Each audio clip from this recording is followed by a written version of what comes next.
नहमदुहु व नसल्ली व नसल्लिम अला रसूलिल करीम अम्मा बाद। वरासत के सिलसिले में कोई बात चल रही थी। उस सिलसिले में अगली सूरत हाल ये है कि प्रोविडेंट फंड के बारे में, कि प्रोविडेंट फंड जो मिलता है किसी भी मुलाजिम के मरने के बाद, आया यह वरासत में तकसीम होगा या नहीं होगा। तो इस की तरफ बढ़ने से पहले पहले वो उसूली बात दोहरा दी जाती है, उसके बाद फिर प्रोविडेंट के बारे में जो सिचुएशन है, जो सूरत हाल है कि प्रोविडेंट फंड के बारे में जो टर्म्स एंड कंडीशंस हैं इदारों की, उसकी एक उसूली बात कर दी जाएगी, उसके बाद फिर उसका हुक्म अर्ज कर दिया जाएगा। पहली उसूली बात जो पिछली वीडियो में बताई गई वो ये थी कि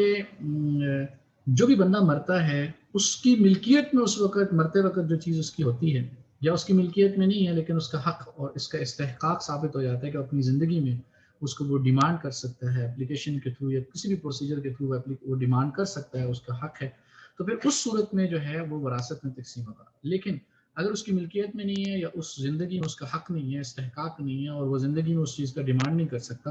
तो उस सूरत में वो वरासत में तकसीम नहीं होगी वो चीज़। इस उसूल की बुनियाद पर अब प्रोविडेंट फंड की बात की जाए तो प्रोविडेंट फंड के बारे में थोड़ी सी पहले क्लैरिफिकेशन दे दी जाएगी कि प्रोविडेंट फंड इटसेल्फ कि उसकी कटौती कैसे होती है, उस कटौती की बुनियाद पर आगे उसकी इन्वेस्टमेंट होती है, तो अब वो रकम जो है आया तरके में शामिल होगी नहीं होगी। अच्छा, उसमें आगे जाने से पहले एक बात और उसूली जहन में रखी जाए कि जो रकम हराम ज़रिए से मिलती है, हराम है, तो हराम का इंसान मालिक नहीं बनता। जब मालिक नहीं बनता तो हराम रकम खुद इंसान ज़िंदगी में अगर उसको मिल जाए तो वो मालिक नहीं बनता, उसके लिए सदका करना वाजिब है या असल मालिक जिसके वास्ते से उसको मिली उसको वापस करना, लौटाना ज़रूरी है। इसी तरह अगर वरासत में कोई हराम माल आ जाता है तो हराम माल का इस्तेमाल करना वरासा के लिए भी जायज़ नहीं है, वो उसकी वरासत में तकसीम नहीं होगी, बल्कि उसकी दो ही सूरतें होंगी। अगर हराम माल जिस के वास्ते से आ रहा है, जो असल मालिक पता है तो उस मालिक तक पहुँचाना ज़रूरी, जैसे किसी की चोरी हुई है तो उस तक पहुँचाना ज़रूरी है। अगर मालिक पता नहीं और ट्रांजेक्शन ऐसी हुई है जिसमें मालिक के थ्रू किसी गलत ट्रांजेक्शन के ज़रिए आपकी मिल्कियत में वो चीज़ आई है, तो उस सूरत में उसका सदका करना जो है वो बगैर सवाब की नीयत के सदका करना जो है वाजिब है। अब प्रोविडेंट फंड के बारे में देखा जाए तो प्रोविडेंट फंड के बारे में जो कटौती होती है वो इदारों में दो तरह से होती है। एक होती है आपकी इजाज़त से, आप सिग्नेचर करते हैं, आप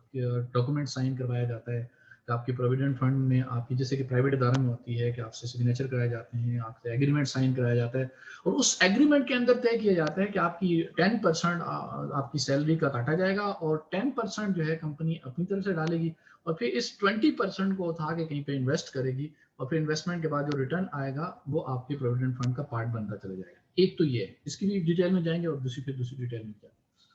इसमें देखा जाए तो तीन तरह की रकम जो आ जाती है। एक रकम आती है इदारे की तरफ से, एक रकम आती है आपकी तनख्वाह से, एक रकम आती है आपकी प्रॉफिट के अंदर से।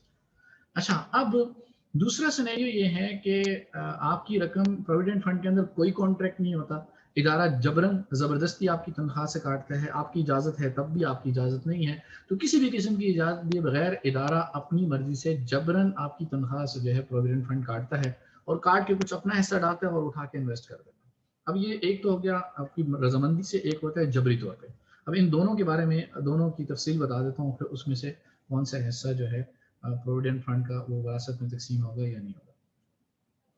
अच्छा, अब पहली सूरत हाल देखी जाए जिसके अंदर आपसे इदारा जो है आपकी रजामंदी से एग्रीमेंट करता है और फिर आपकी प्रोविडेंट फंड की कटौती करता है। इस सूरत में प्रोविडेंट फंड की कटौती की सूरत में जो रकम इदारे ने खुद जो है वो रकम आपकी सैलरी से काटी है वो आपकी मिल्कियत है, आपका हक है, आपका हक साबित हो चुका है, आपका हक बन चुका है, आप उससे डिमांड भी कर सकते हैं, इसलिए उस रकम को वो वरासत में तकसीम है। दूसरी वो रकम जो इदारे ने आपकी तरफ से किसी ट्रस्ट में डाल दी है, अब क्योंकि प्रोविडेंट फंड आमतौर पर ट्रस्ट और एक थर्ड पार्टी इदारे को दे दिए जाते हैं तो उधर डाल दी है, तो वो कंपनी की तरफ से गिफ्ट है और उस गिफ्ट के आप मालिक बन चुके हैं। क्यों मालिक बन चुके हैं कि वो ट्रस्ट आपके बिहाफ पर कंपनी से वो पैसा रिसीव करता है और वो आपका 10% भी और कंपनी का 10% भी वो ट्रस्ट आपके बिहाफ पर रिसीव करता है। रिसीव करके फिर उस ट्रस्ट के थ्रू जो है आगे इन्वेस्ट किया जाता है। तो ये सेकंड जो रकम 10% है ये भी आपकी मिल्कियत में आ जाता है, लिहाजा ये भी आपकी विरासत में तकसीम होगा। हाँ, अलबत्ता ऐसी सूरत हाल हो कि वो जो कंपनी जो है गिफ्ट दे रही है 10%, वो किसी थर्ड पार्टी या ट्रस्ट में वो नहीं डाल रही बल्कि वो रकम अपने पास रख रही है। तो क्योंकि वो अपने पास रख रही है इसलिए आपको कब्जा नहीं मिला। जब कब्जा नहीं मिला तो उस सूरत में अब देखा जाएगा कि आपने उस कंपनी ने वो रकम शो कर दी अपने डॉक्यूमेंट्स में, अपने ऊपर लाजिम कर दी है। जब अपने ऊपर लाजिम कर दी है वो देगी लाजमन, तो आपका हक साबित हो गया, फिर भी वो विरासत में तकसीम होगी, विरासत का हिस्सा बनेगी। लेकिन अगर कंपनी मुकर सकती है, कंपनी पीछे हट सकती है, आपका हक नहीं है, कंपनी वापस भी ले सकती है, तो फिर उस सूरत के अंदर जो है वो वरासत में तकसीम। लेकिन ये रेयर केसेस में होता है, ये होता नहीं है। तो ओवरऑल ये 10% ये टोटल 20% जो है ये सारे का सारा वरासत में तकसीम होगा। अब रही बात प्रॉफिट की।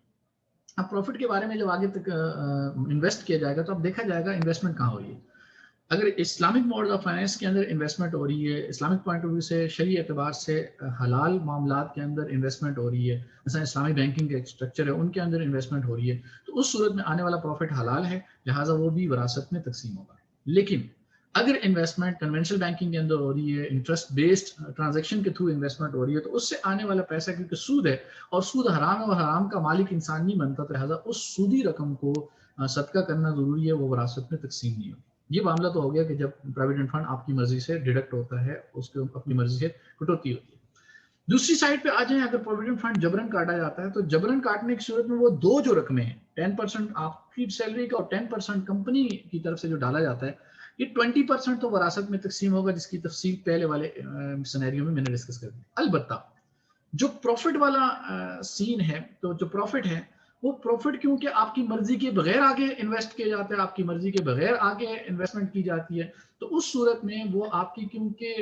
डिडक्शन जो होती है वो आपकी मर्जी के बगैर होती है, आप कोई कॉन्ट्रैक्ट में इन्वॉल्व नहीं होते, तो उसको शरिया पॉइंट ऑफ व्यू से आपके लिए कंपनी की तरफ से गिफ्ट कंसिडर किया जाएगा। कंपनी पीछे पूरे बल्क में जो उसके पास फंड है उसमें उसको सूद डिक्लेयर करे, या उसको अपनी बैलेंस शीट के अंदर सूद इंटरेस्ट डिक्लेयर करे, या उसको प्रॉफिट डिक्लेयर करे, या उसको प्रोविडेंट फंड या गिफ्ट या जो भी डिक्लेयर करे, बेसिकली अब अपने टोटल फंड से आपको ये एक्स्ट्रा अमाउंट दे रही है, क्योंकि आपने कॉन्ट्रैक्ट नहीं किया, कंपनी ने खुद से ये इन्वेस्ट करके और किया, तो एक पूरे पूल में आगे उस पूल से रकम जो भी निकालेगी उसके टाइटल मैटर नहीं करता, वो पूल के अंदर टोटल रकम मैटर करती है, हलाल है हराम है, और पूल के अंदर टोटल रकम क्योंकि हलाल की होती है, तो इस वजह से उसको हलाल कंसिडर किया जाएगा, और आपके लिए वो टोटल रकम प्रॉफिट, चाहे वो किसी भी मोड से है, चाहे वो इस्लामिक हो या नॉन इस्लामिक हो, वो क्योंकि आपने कोई कॉन्ट्रैक्ट नहीं किया, तो आप कंपनी की तरफ से गिफ्ट कंसिडर किया जाएगा। और दूसरे नंबर पर जो है वो 10% जो उसने कंपनी ने डिडक्ट किया है, वो 10% जो है कंपनी ने अपनी तरफ से गिफ्ट के तौर पर दिया है। ये सारे का सारा जो है ये विरासत में तकसीम होगा। अब यहाँ पे एक सवाल ये पैदा होता है कि जो गिफ्ट है, आया गिफ्ट जो है हराम उसने डिक्लेयर किया है गिफ्ट को, तो वो हराम जो गिफ्ट है वो लेना दुरुस्त है कि नहीं। तो उसके बारे में एक उसूली बात ही ज़हन में रखें, बाकी इंशाल्लाह इस पर डिस्कस करेंगे कि जो गिफ्ट अब जब आप दे रहे हैं, तो गिफ्ट जिस पूल से दिया जा रहा है उस पूल में अगर मेजर पैसा, ज़्यादा पैसा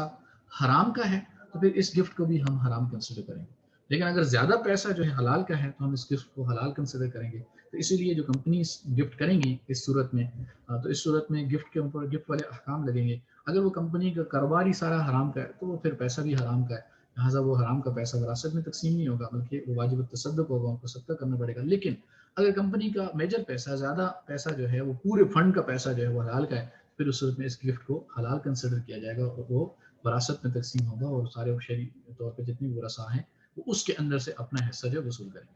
तो ये तो था हमारे पास प्रोविडेंट फंड का जो है, इसको मैंने डिस्कस कर दिया। इसी के ऊपर आप जीपी फंड को भी आप क्यास कर सकते हैं, इसी तरह के अहकाम होते हैं। तो अगले नेक्स्ट के अंदर कुछ और फंड्स हैं, उसके ऊपर इंशाल्लाह डिस्कशन करेंगे और इसको हम इंशाल्लाह कंप्लीट कर देंगे। अस्सलाम वालेकुम व रहमतुल्लाहि व बरकातहू।